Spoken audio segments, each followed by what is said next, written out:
Yo, what's up guys, it's Tommy Nutter, and today I'm going to show you a nice little mixing trick so that you can get your kicks and your bass real nice and balanced in your hip hop mix. So let's get started.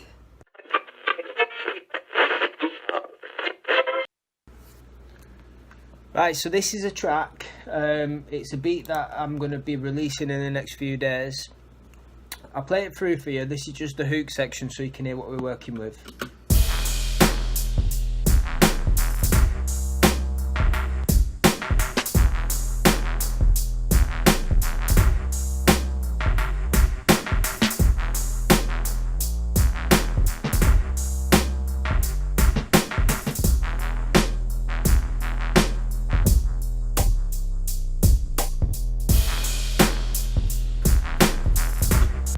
So as you can see, it's got quite a boxy kick, and the bass is like kind of constant as well. It's not a string bass where it's that dynamic. It's just a sub, but we don't want that sub to be overriding the whole thing. We want it to duck out when that kick hits, and we want some sense of breathing in the track. So I'm going to show you how I achieve that. Let's take a look at the mixer. These techniques are applicable in FL Studio as well, in case you're wondering. I know a lot of people are using that. Right, so we're gonna mute everything but the kick and the bass. Right, so this is without the technique that I'm going to show you, and you can feel that the kick is fighting for space amongst the bass.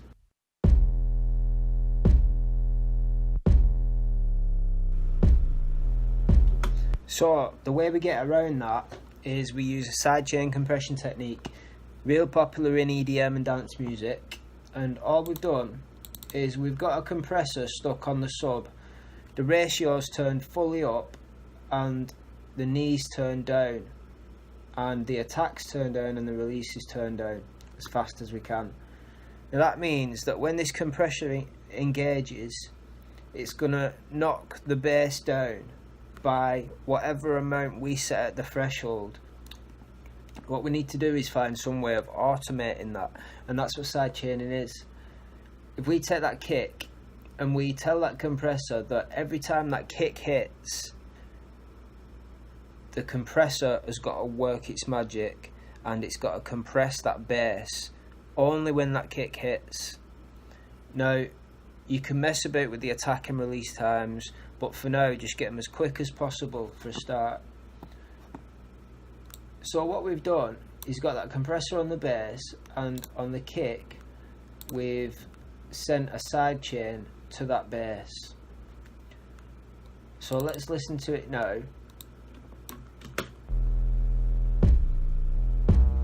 So it's not compressing, and it's not compressing until you bring that ratio down. Sorry, the threshold down.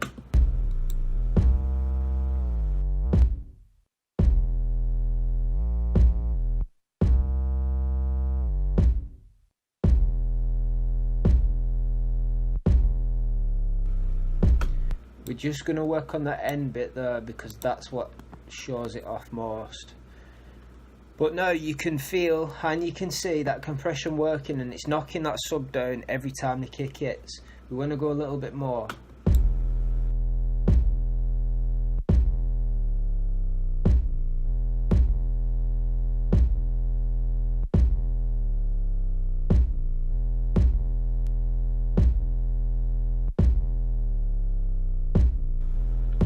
Now your options here, you can play with the release time.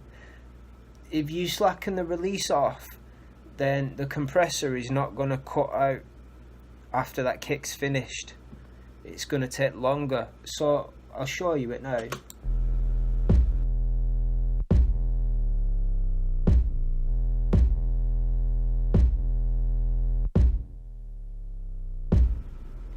You see, you know, it's staying there like that.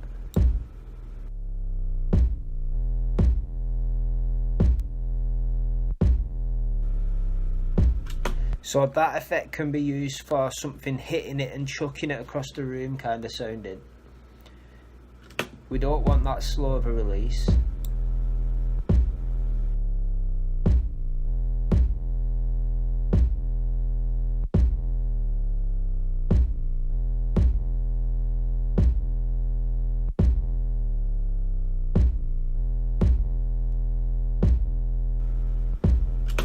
There we go, that's sounding pretty good.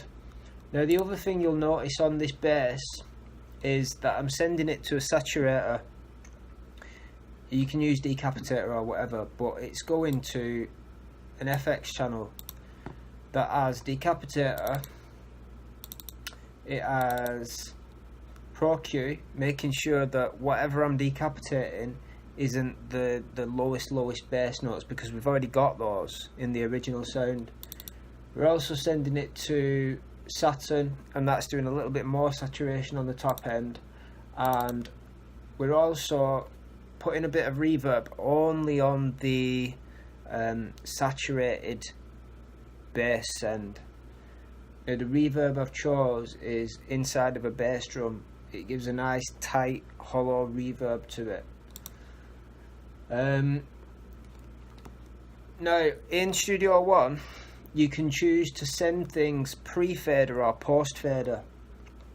If we sent this pre-fader like we have done now, this is the sound you get.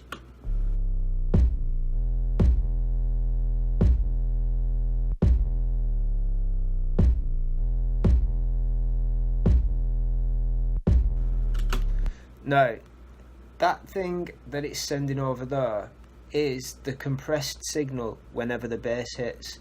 But if you need to exaggerate it more, then you'd send it post fader, because that takes into account all the plugins that you've got on here.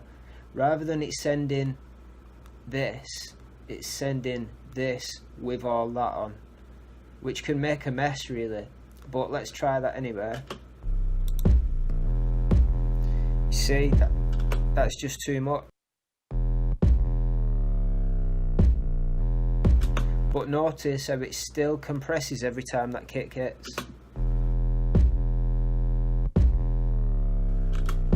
So we're going to change that back to pre-fader. And that's it, we've put some bounce into our kick and our sub, and it moves a lot better with the track.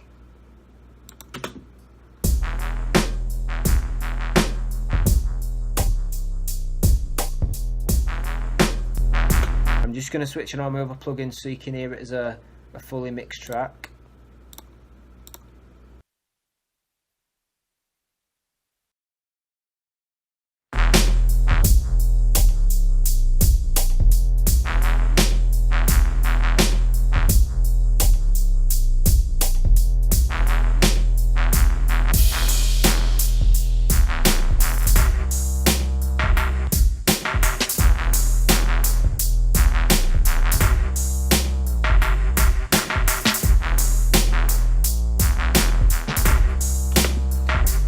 And that's how you get a nice mix on your kick and bass. Make sure they're both not fighting for that same spot. Check your EQing out. And that's it really. Have a nice day. It's Tommy Nutter. Visit me.